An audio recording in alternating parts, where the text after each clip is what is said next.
রয়েছে, দেখে নিন প্রোডাক্টের কোয়ালিটি কি আছে। এবং কি ব্ল্যাক টাইটানিয়াম 15 প্রো রয়েছে, আর রয়েছে ব্লু টাইটানিয়াম রয়েছে 15 প্রো ম্যাক্স, একদম ব্র্যান্ড নিউ, কোনো কথা হবে না প্রোডাক্টের উপরে, জাস্ট ওয়াও, একদম ওয়াও কন্ডিশনে। 256 জিবি সাথে রয়েছে, এখন উপরে র্যাপিং তোলা হয়নি। এই স্টক গুলো নতুন, আমাদের কাছে ক্যামেরাগুলো দেখুন কি বড় বড় সাইজ ভাই, কত সুন্দর লাগছে। আর এই দুটোই রয়েছে গোল্ড কালারের, একদম brand new, just wow.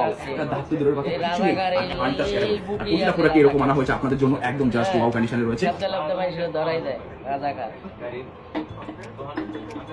256 GB, যেটা কোনো জায়গায় কোনো দাগ স্ক্র্যাচেস কিছু নেই, একদম সাইড ব্রেজেল থেকে বডি থেকে শুরু করে একদম ওয়াও কন্ডিশনে রয়েছে, কোনো জায়গায় দাগ স্ক্র্যাচেস কিছু নেই। এই প্রোডাক্টটা 256 জিবি, এটা আছে 88% ব্যাটারি হেলথ, একদম ওয়াও কন্ডিশনের সাথে। আর এটা রয়েছে ব্লু কালার, আপনারা দেখে দিচ্ছি, একদম ব্র্যান্ড নিউ আনটাচ কন্ডিশনে রয়েছে, যেটাকে বলা হয় জাস্ট ওয়াও, কোনো কথা হবে না প্রোডাক্টের কোয়ালিটি নিয়ে, এতটা ফ্রেশ কন্ডিশনে রয়েছে। ওয়াও, ক্যামেরা গুলো দেখো বন্ধুরা, একটা দাগ স্ক্র্যাচেস তো দূরের কথা কিছু নেই, একদম সাইড ভিউ থেকে জাস্ট ওয়াও। হাতের ফিঙ্গার রাখলে আপনাদের হাতের ফিঙ্গারের দাগ আছে, আর মুছে দিলেই একদম ব্র্যান্ড নিউ।